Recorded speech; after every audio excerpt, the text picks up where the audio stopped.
Salam sejahtera dalam kasih Kristus. Apa kabar Bapak Ibu Saudara sekalian? Senang jumpa dengan Bapak Ibu Saudara sekalian melalui channel ini.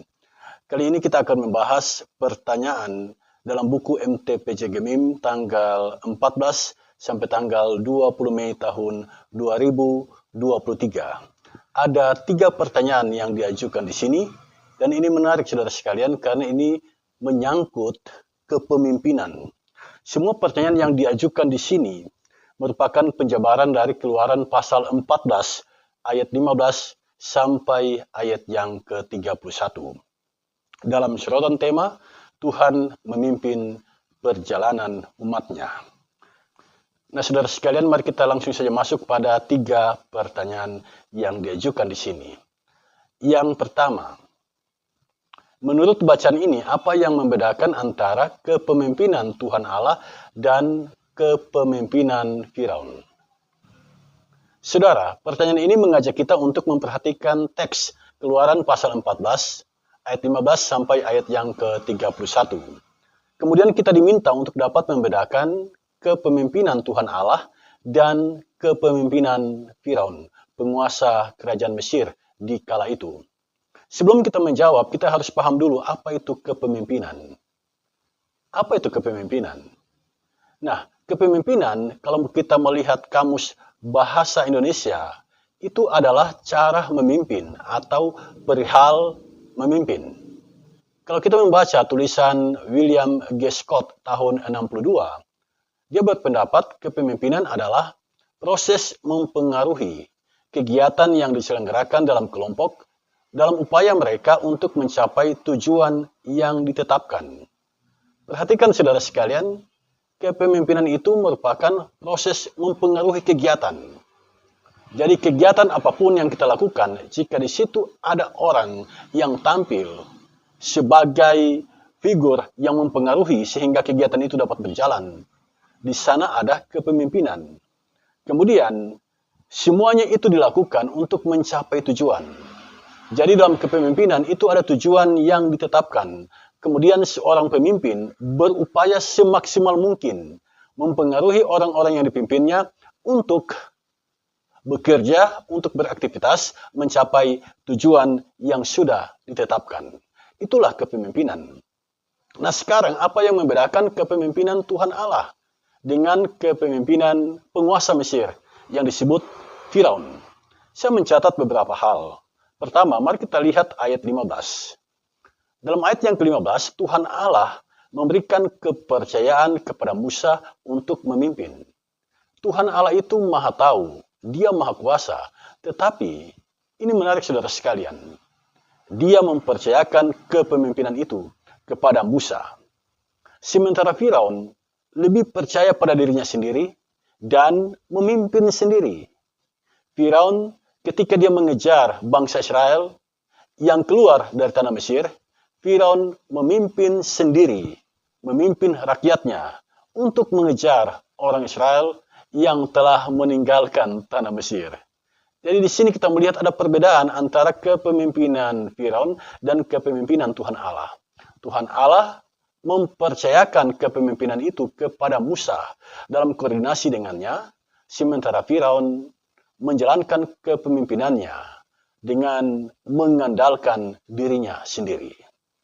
Itu yang pertama.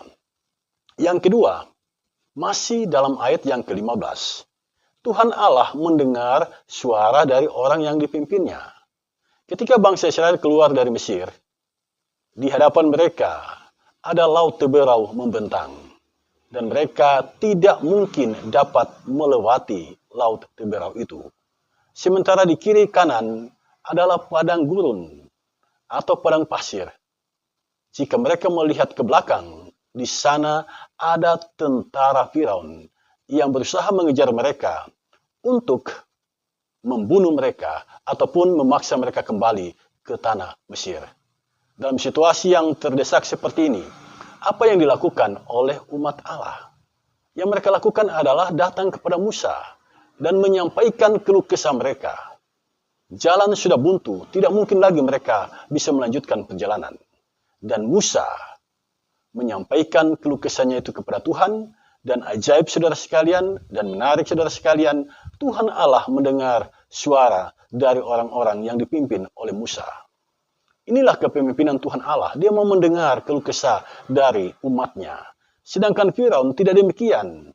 Apa yang dia pikirkan, itu yang dia laksanakan. Yang ketiga, Tuhan Allah memerintah dengan penuh kuasa. Perhatikan ayat yang ke-16. Dengan tongkat di tangan Musa, laut Teberau terbelah menjadi dua. Sedangkan Firaun kuasanya terbatas. Firaun tidak punya kuasa untuk membelah laut Teberau. Sementara Tuhan Allah punya kekuasaan yang tidak terbatas. Yang keempat, ayat 17. Tuhan Allah dapat mengubah hati manusia untuk mencapai tujuan yang dia tetapkan. Tuhan Allah mengeraskan hati Firaun. Mengapa hati Firaun dikeraskan? Karena Tuhan Allah punya tujuan agar bangsa Mesir melihat kemuliaannya, agar bangsa Mesir melihat kemahakuasaannya. Firaun tidak berkuasa atas hati manusia untuk mencapai tujuannya. Di sini kita melihat perbedaannya. Tuhan Allah berkuasa atas hati manusia, sementara Firaun tidak. Yang kelima, perhatikan ayat 30. Tuhan Allah dapat menjaga dan menyelamatkan orang yang dipimpinnya. Sementara Firaun tidak dapat menjaga orang yang dipimpinnya. Semuanya mati tenggelam di laut Teberau. Inilah saudara sekalian 5 hal yang membedakan antara kepemimpinan Tuhan Allah dan kepemimpinan Firaun.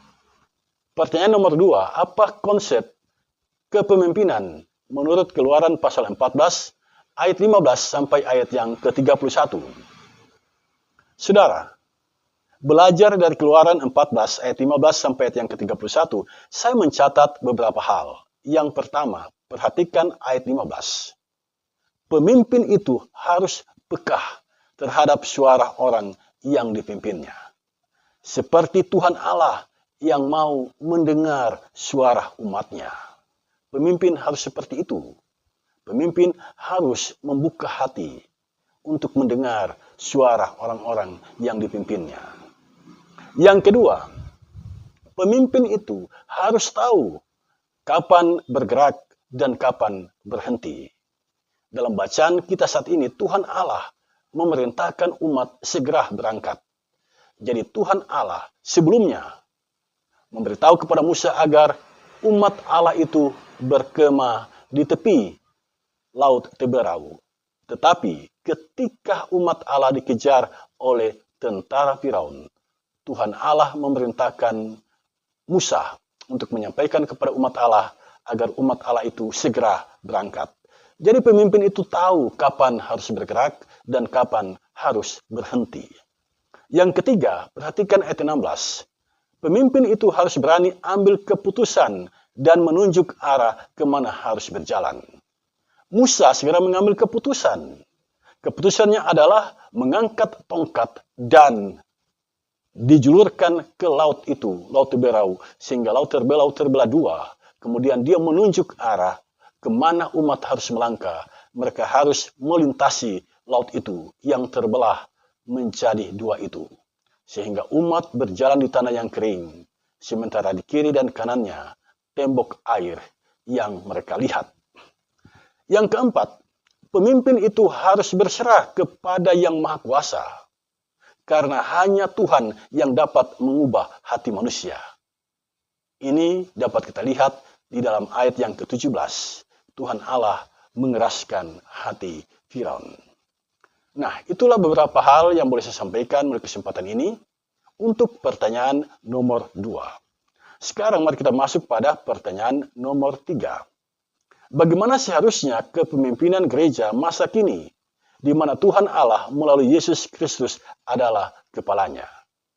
Saudara, ini adalah pertanyaan yang menarik sekali. Sebab di sini kita diminta untuk memikirkan bagaimana seharusnya kepemimpinan gereja masa kini, di mana Tuhan Allah melalui Yesus Kristus adalah kepalanya. Jadi di sini kita diingatkan bahwa yang menjadi kepala gereja bukanlah orang-orang yang sedang memimpin gereja. Yang menjadi kepala gereja adalah Yesus Kristus.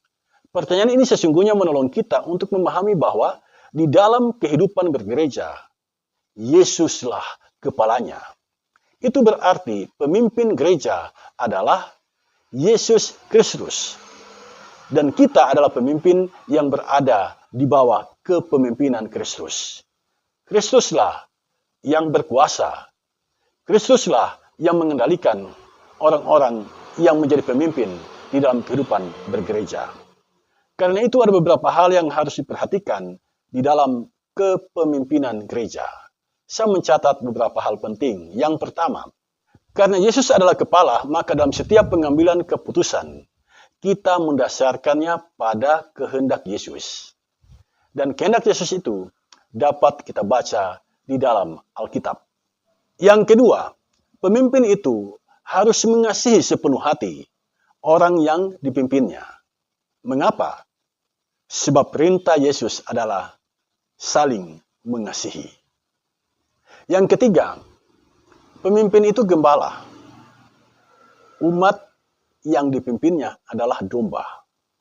Jadi pemimpin itu harus berfungsi sebagai gembala bagi orang yang dipimpinnya. Itu yang ketiga.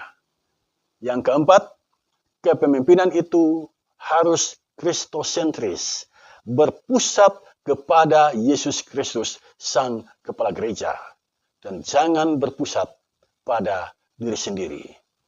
Yang kelima, pemimpin itu pekah dan terbuka terhadap pendapat atau suara orang yang dipimpinnya. Jangan menutup telinga terhadap suara orang-orang yang kita pimpin. Kita harus terbuka mau mendengar suara orang-orang yang kita pimpin. Itulah kepemimpinan di dalam gereja. Jika ini kita lakukan, di mana kita mendahulukan kehendak Tuhan dan mengendalikan diri kita untuk meredam ego kita, meredam emosi kita, dan mau mendengar suara orang-orang yang kita pimpin, maka kepemimpinan kita diberkati oleh Tuhan. Sebab kita memimpin, mendahulukan kehendak Kristus, dan Kristuslah yang menjadi pusat kepemimpinan kita. Demikianlah saudara sekalian yang boleh saya sampaikan melalui kesempatan ini, menjawab 3 pertanyaan yang diajukan di dalam buku MTPJ Gemim tanggal 14 sampai tanggal 20 Mei tahun 2023. Kristus Sang Kepala Gereja memberkati kita semua. Amin.